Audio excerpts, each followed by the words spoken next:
Bismillahirrahmanirrahim. Assalamualaikum warahmatullahi wabarakatuh. Waalaikumsalam warahmatullahi wabarakatuh.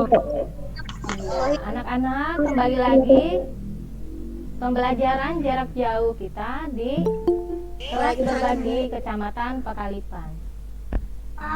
Ya, anak-anak sudah menunggu ya dari tadi ya pembelajarannya. Iya, Bu. Ya. Ya, nanti patuhi ya aturannya ya. Selama Ibu sedang memberikan materi, kalian harus dimatikan mic-nya ya, dimatikan. Sudah siap menerima pembelajaran hari ini? Siap, Bu. Siap? Siap, Bu. Siap. Ya, kalau sudah siap, semuanya sudah disiapkan peralatan tulisnya. Bu. Peralatan tulisnya juga disiapkan ya, Siap, semuanya. Bu. Ya, sebelum Siap, belajar. Bu. Iya, iya. Bagaimana anak-anak? Sehat semuanya? Siap, Bu. Iya, alhamdulillah ya. Bagi yang sedang sakit, ya, bagi yang sedang sakit semoga diberikan kesembuhan ya. Ya, baiklah, sebelum kita memulai pembelajaran, kita membaca doa terlebih dahulu ya, dalam hati ya anak-anak ya. Ya, membaca doa dimulai.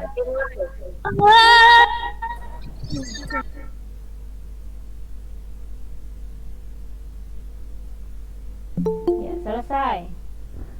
Amin, amin ya robbal alamin ya. Semoga pembelajaran kita pada hari ini lancar dan kalian bisa menerima pembelajarannya dengan baik ya.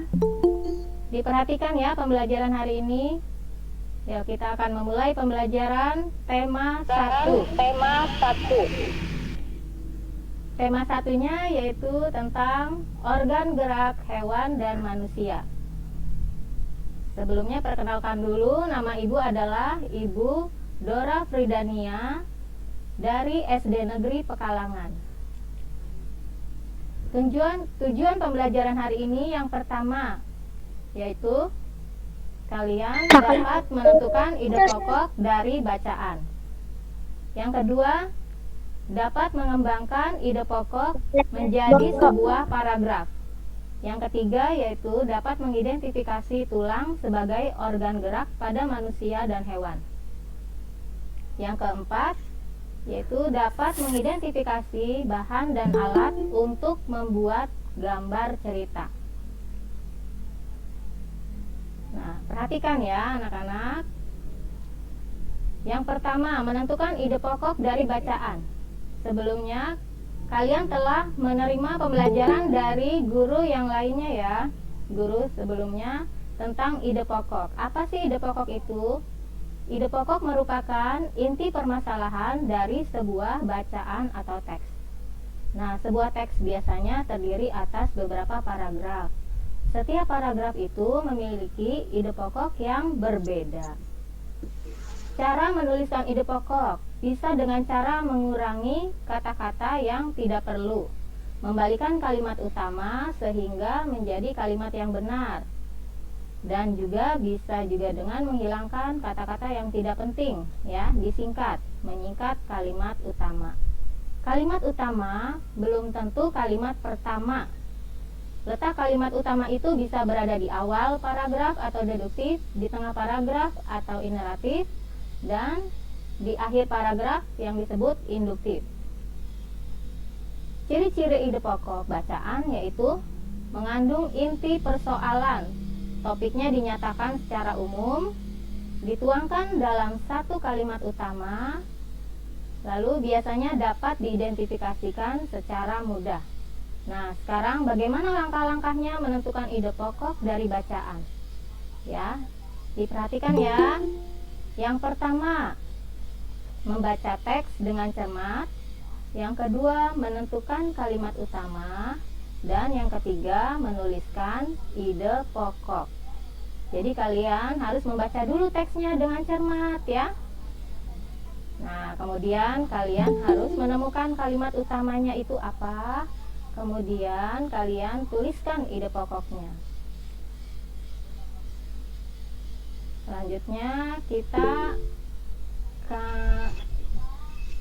Kalian buka ya, buku Atau ini halaman ganti. 69. Oh iya bisa. Buku halaman 69 itu di buku tema. Kalian sudah pegang buku temanya?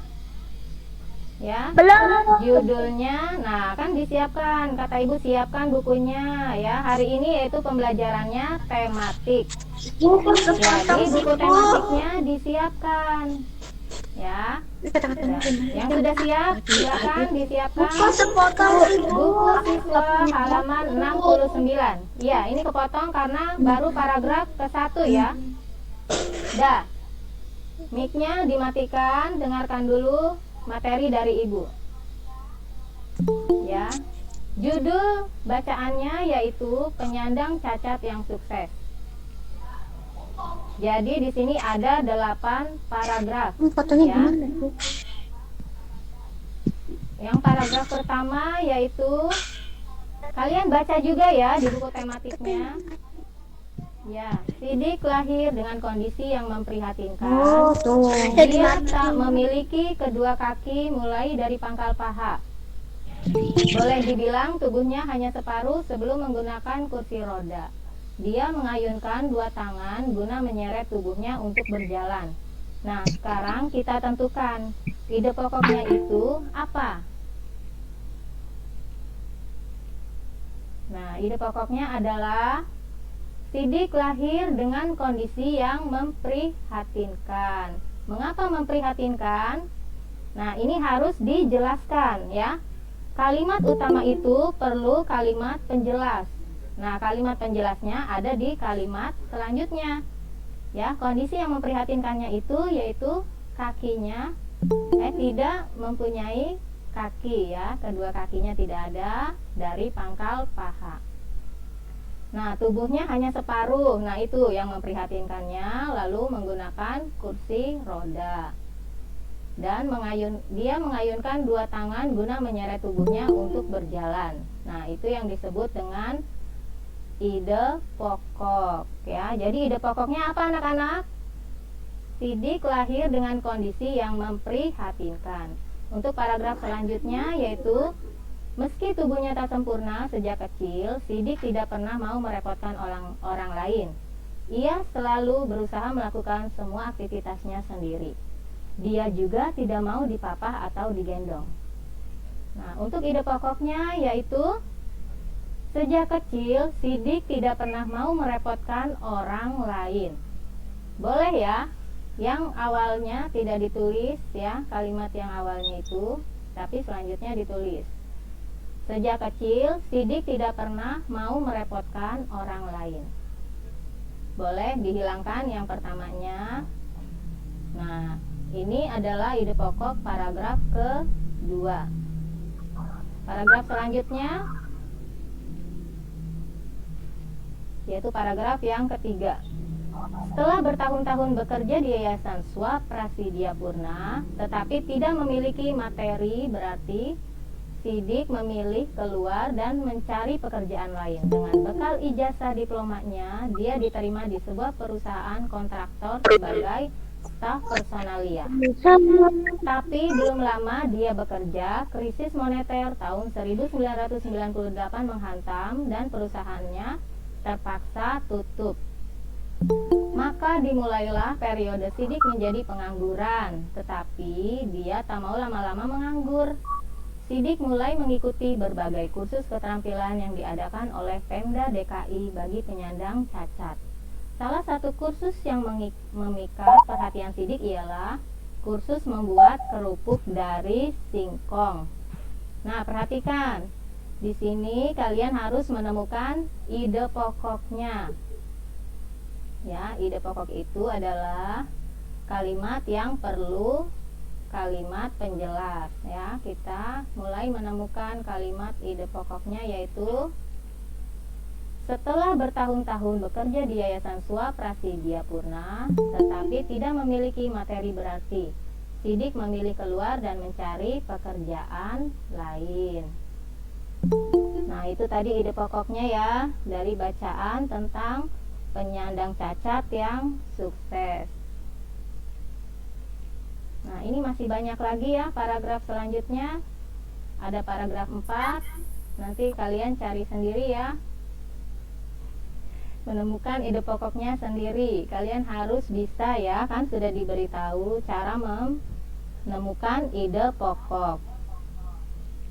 Nah, ini paragraf keempatnya, yaitu modalnya ketika itu sumbangan Pemda DKI sebesar 1 juta rupiah. Nah, itu ide pokoknya ya. Kalian baca bersama-sama ya nanti di bukunya. Kalian sudah megang kan buku temanya? Udah. Ya. Selanjutnya paragraf yang kelima. Nah, paragraf kelima dilihat. Nah, dia juga sudah memiliki merek lengkap ya dengan cap di pembungkus produknya. Saya beri nama merek cap gurame.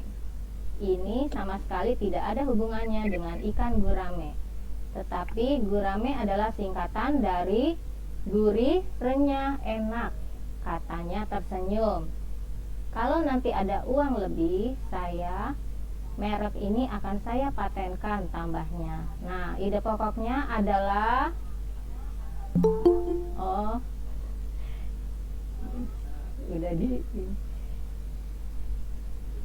ini ya, ide pokoknya adalah dia juga sudah memiliki merek lengkap dengan cap di pembungkus produknya. Nah, untuk paragraf yang keenam, coba kalian baca. Kalian baca dulu ya. Nanti ibu tanya nih, ide pokoknya apa? Kalian baca sendiri dalam hati ya. Sudah selesai membacanya? Ayo, siapa yang mau menjawab? Ide pokok dari paragraf ke-6 ini apa? Siapa? Ayo, angkat tangannya nih. Apa? Ya. Itu yang ada gambar tangan itu. Diklik. Siapa yang berani? Ayo. Rizal. Iya, Rizal. Apa Rizal? Ide pokoknya apa Rizal?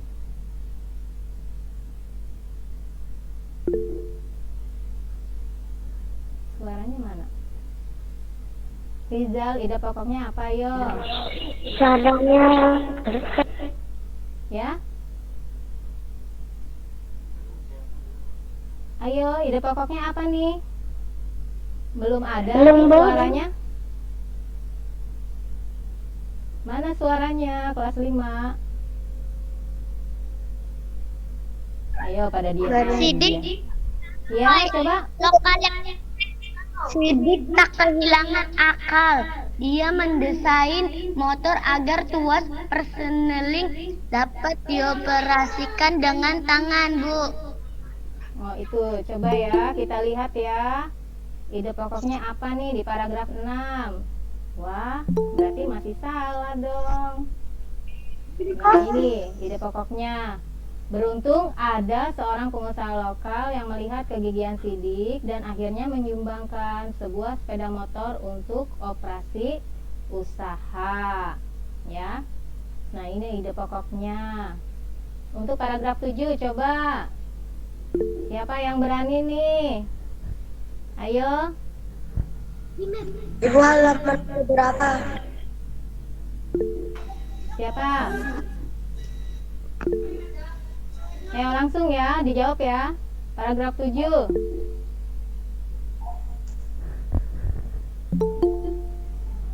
Yuk. Kelas 5. Saat ini Sidik terus mengembangkan pemasaran produknya. Setiap hari dia masih berkeliling ke Sampai kalimatnya sampai titik saja ya. Saat ini Sidik terus mengembangkan pemasaran produknya. Satu-satu. Mana yang tangannya ini? Mengangkat.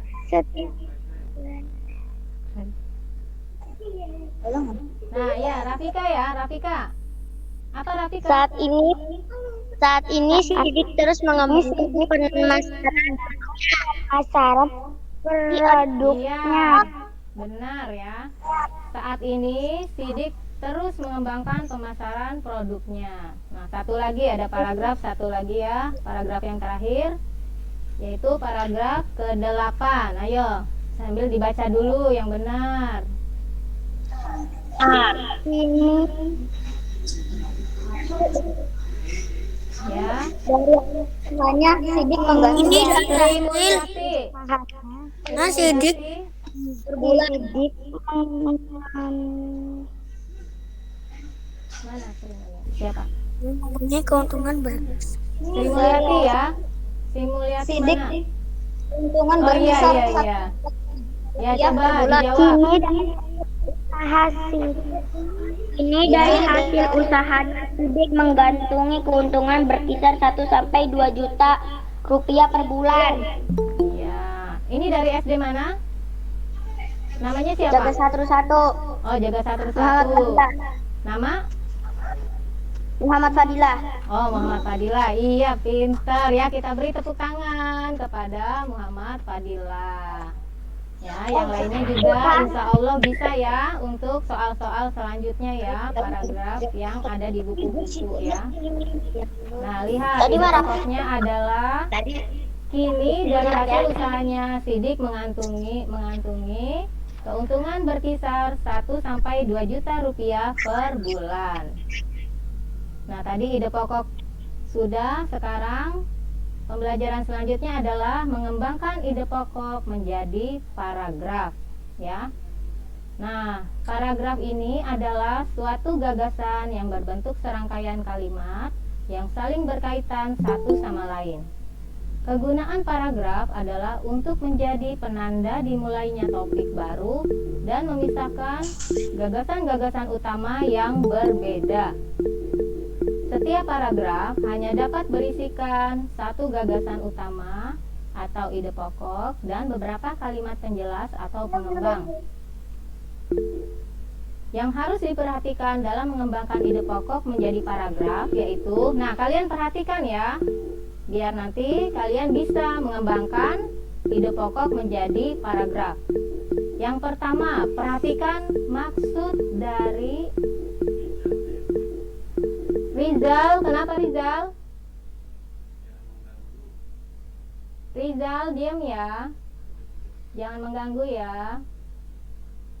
Yuk pintar, matikan dulu mic-nya ya, biar nanti bisa mengembangkan ide pokok menjadi paragraf ya. Nah, yang harus diperhatikan, yang pertama, perhatikan maksud dari ide pokoknya. Nah, maksudnya itu apa? Tentang apa ide pokoknya itu ya. Yang kedua, menentukan gagasan pendukung. Itu cari informasi yang sesuai dengan ide pokok. Nah, nanti gagasan pendukungnya apa saja? Kalian cari informasinya ya, sesuai dengan ide pokoknya. Yang ketiga, kembangkan ide pokok menjadi kalimat utama. Dan yang keempat, kembangkan gagasan pendukung menjadi kalimat penjelas atau pengembang. Setelah itu baru kalian susun kalimat utama dan kalimat penjelas atau pengembang menjadi paragraf yang padu. Nah, sekarang mulai contohnya ya. Nah, ini ada ide pokok, bersepeda adalah kegiatan kesukaanku. Jadi contohnya di sini ada dua, bersepeda adalah kegiatan kesukaanku, dan yang kedua, aku bersepeda pada sore hari. Sekarang kita mengembangkan ide pokok ya, siap ya kalian. Perhatikan ya.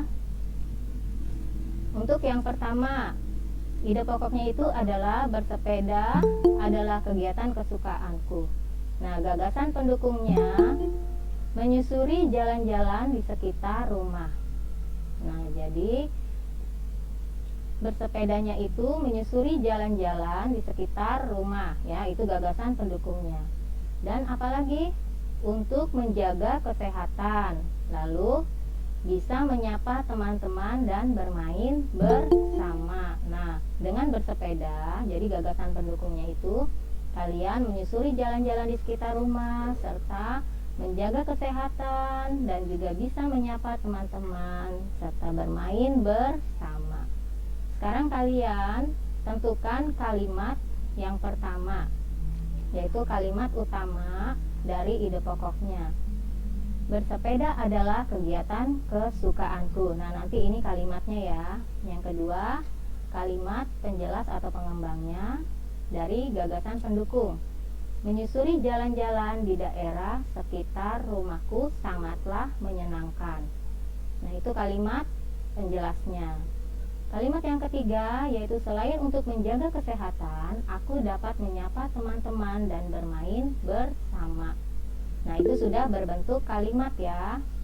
Nah, sekarang kita lihat ya, kita susun menjadi paragraf. Paragrafnya yaitu bersepeda adalah kegiatan kesukaanku. Nah, dari kalimat 1, 2, dan 3 itu kalian gabungkan ya. Bersepeda adalah kegiatan kesukaanku. Halo. Jalan-jalan di daerah sekitar rumahku sangatlah menyenangkan.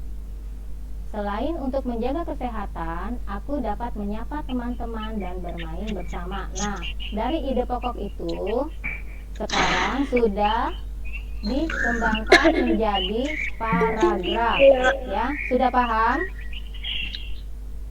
Ya, boleh jawab. Sudah paham belum? Sudah ya. Jadi ya, nanti gagasan pendukungnya itu dimatikan lagi. Mic-nya dimatikan lagi. Ya, jadi ide pokoknya itu bersepeda adalah kegiatan kesukaanku. Nah, bersepeda itu kalian nanti menyusuri jalan-jalan di sekitar rumah. Lalu apalagi ya, terserah kalian. Ya, gagasan pendukungnya selain itu apalagi? Untuk menjaga kesehatan. Nah, dengan bersepeda bisa menjaga kesehatan, bisa menyapa teman-teman dan bermain bersama. Nah, itu tadi kalimatnya sudah ya. Sekarang untuk ide pokok yang kedua. Aku bersepeda pada sore hari. Nah, gagasan pendukungnya yang pertama, dapat merasakan kesegaran udara dan menghilangkan kepenatan. Tubuh terasa lebih segar dan mendapatkan semangat yang baru. Sekarang kita bikin kalimat yang pertama dari ide pokok. Aku bersepeda pada sore hari karena cuacanya tidak terlalu panas ya. Pada sore hari tidak panas ya. Nah, yang kedua, kalimat penjelas atau pengembangnya. Setelah seharian belajar, dengan bersepeda aku dapat merasakan kesegaran udara dan menghilangkan kepenatan.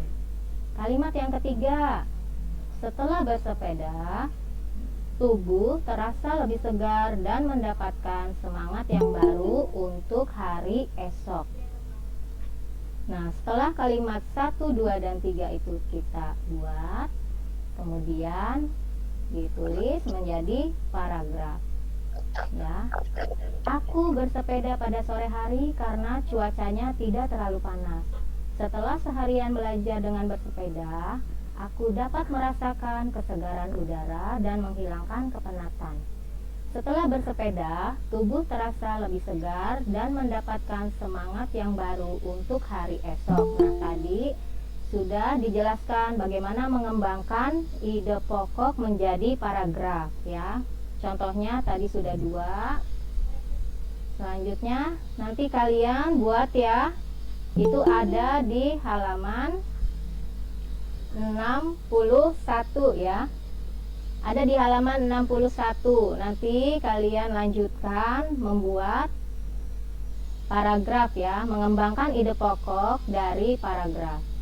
Selanjutnya pembelajarannya yaitu tentang tulang. Tulang sebagai organ gerak pada manusia.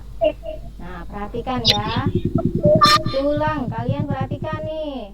Kalian punya tulang tidak? Ya. Nah, tulang adalah organ dengan struktur keras dan kaku yang membentuk kerangka manusia. Alat-alat gerak yang digunakan pada manusia itu ada 2 macam, yaitu alat gerak pasif yang berupa tulang dan alat gerak aktif berupa otot. Fungsi tulang yaitu 1. Sebagai alat gerak pasif, 2. Memberikan bentuk tubuh, 3. Menahan sekaligus menegakkan tubuh manusia, 4 sebagai tempat melekatnya otot, 5 sebagai pelindung organ-organ vital di dalam tubuh, contohnya organ jantung, otak, dan paru-paru. Nah, yang terakhir sebagai penghasil sel darah di dalam sumsum tulang. Nah, itu tadi adalah fungsi tulang ya. Nah, lihat nih, ada organ gerak manusia. Alat gerak pasif yang berupa tulang dan alat gerak aktif berupa otot. Nah, lihat, organ gerak manusia, kedua alat gerak ini, otot dan tulang, akan bekerja sama dalam melakukan pergerakan sehingga membentuk suatu sistem yang disebut sistem gerak. Ya. Pembelajaran hari ini yang akan kita pelajari adalah alat gerak pasif tulang, yaitu tulang pada lengan dan tulang pada kaki. Nah, ini ada gambar tulang pada lengan. Tulang pada lengan dan fungsinya kalian perhatikan ya. Nah, tulang lengan atas. Nah, lihat, ini ada tulang lengan atas sebagai tempat menempel otot utama yang menggerakkan bahu dan siku. Kemudian ada tulang pengumpil. Nah, tulang pengumpil ini, lihat bagian-bagiannya ya, jangan lupa ya. Itu tulang pengumpil itu sebagai tempat menempelnya otot lengan yang akan menggerakkan tangan, terutama tangan bagian bawah. Kemudian ada tulang hasta. Lihat bagiannya ya, jangan lupa nih. Tulang hasta berfungsi dalam memungkinkan pergelangan tangan untuk memutar. Kemudian ada tulang pergelangan tangan. Tulang pergelangan tangan untuk menghubungkan tulang jari dengan tulang pangkal tangan. Dan ada tulang telapak tangan. Tulang telapak tangan ini sebagai pemberi bentuk tangan, juga menghubungkan tulang pergelangan. Nah, dilihat ya, bagian-bagian tulangnya.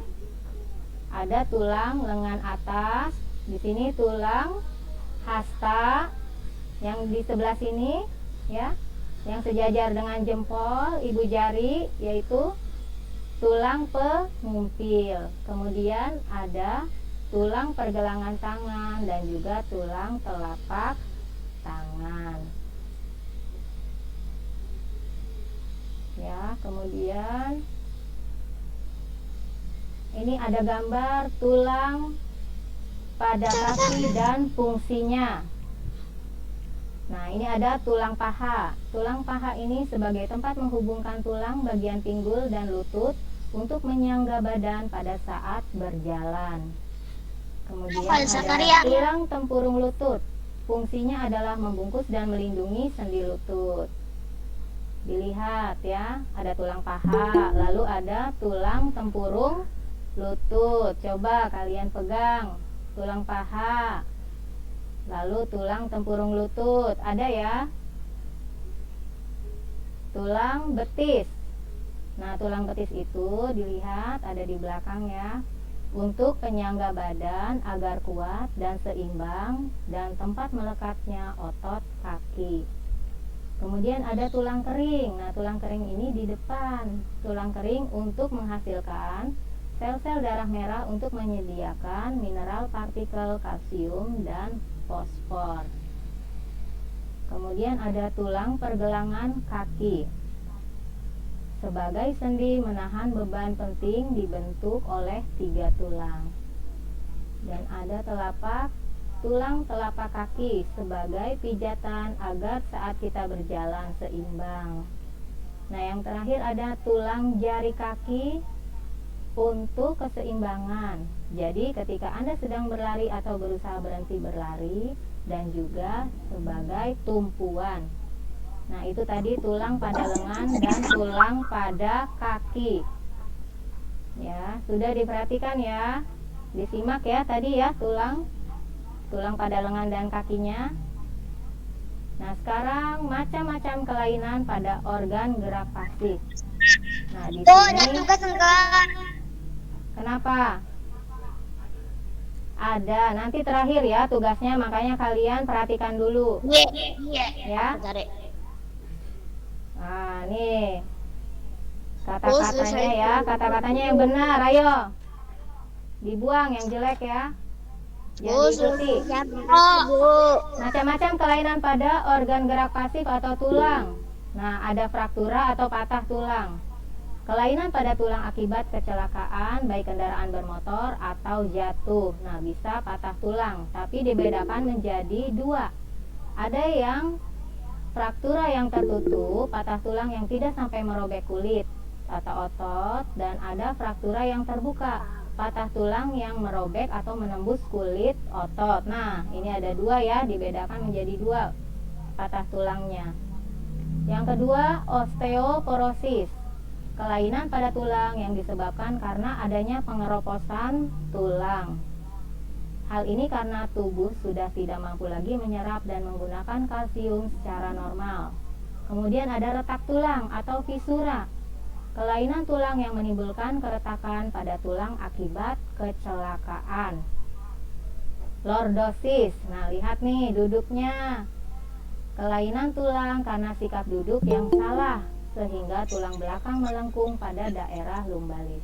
Hal ini akan mengakibatkan posisi kepala tertarik ke belakang. Skoliosis. Kelainan tulang karena sikap duduk yang salah, sehingga tulang belakang melengkung ke arah samping. Hal ini akan menyebabkan badan akan bengkok membentuk huruf S. Kifosis. Kelainan tulang karena sikap duduk membungkuk sehingga tulang belakang membengkok ke belakang.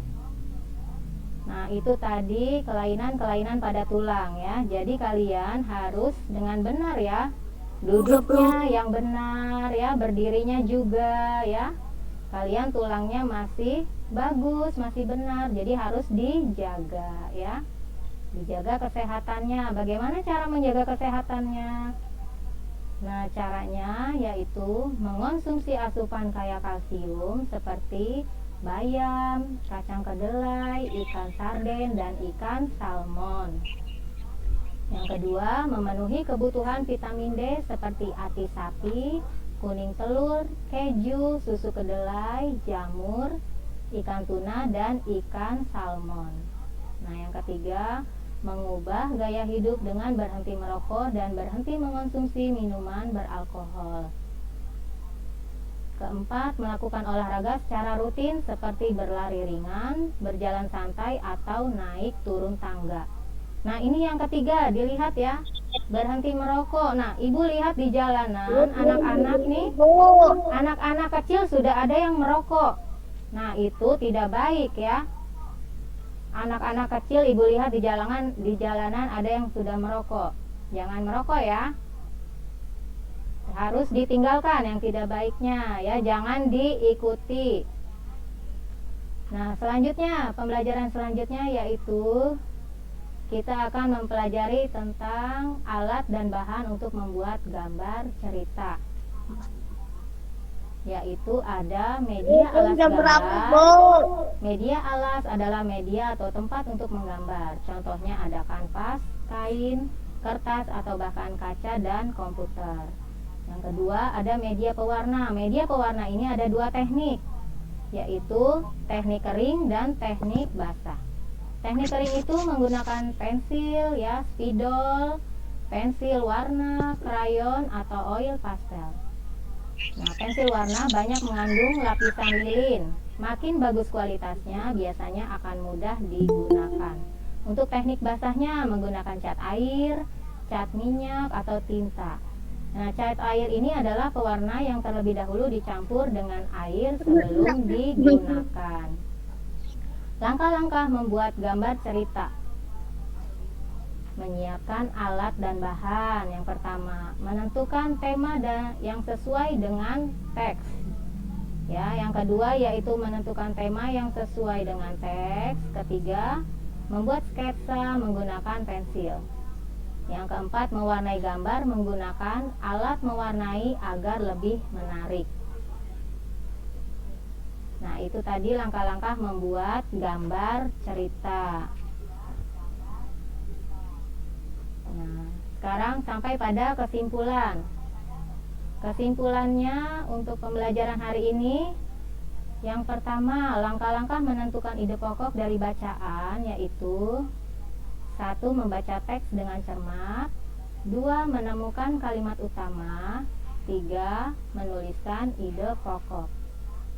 Selanjutnya, setiap paragraf hanya dapat berisikan satu gagasan utama atau ide pokok dan beberapa kalimat penjelas atau pengembang.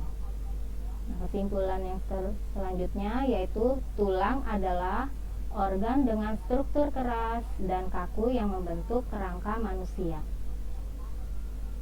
Kesimpulan selanjutnya yaitu alat dan bahan untuk membuat gambar cerita. Ada media alas gambar, contohnya kanvas, kain, kertas, atau bahkan kaca dan komputer. Lalu ada media pewarna, contohnya ada pensil, pulpen atau spidol, pensil warna, krayon atau oil pastel itu teknik kering, dan cat air, cat minyak atau tinta itu teknik basah. Nah, pembelajaran kita sudah selesai ya untuk hari ini. Tugas kalian untuk hari ini adalah, mau tugasnya? Ya, ini tugasnya ya. Ya, ini tugasnya. Lihat, buatlah cover atau sampul buku dengan gambar berdasarkan isi bacaan yang berjudul Penyandang Cacat yang Sukses. Nah, tadi kita sudah menentukan ide pokok ya dari bacaan tentang penyandang cacat yang sukses. Sekarang kalian tugasnya membuat cover atau sampul buku ya, digambar berdasarkan isi bacaan yang berjudul Penyandang Cacat yang Sukses ya. Siap untuk menyelesaikan tugasnya? Siap sudah?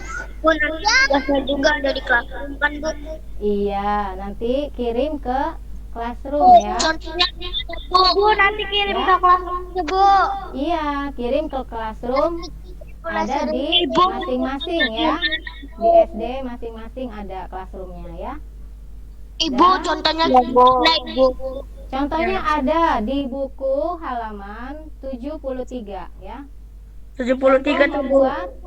Contoh membuat cover atau sampul buku.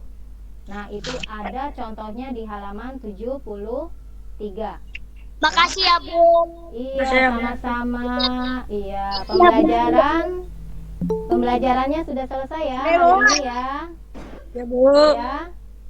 Ya, Bu. Ya. Ya, Bu. Ya, Ibu tutup pembelajaran hari ini. Terima kasih.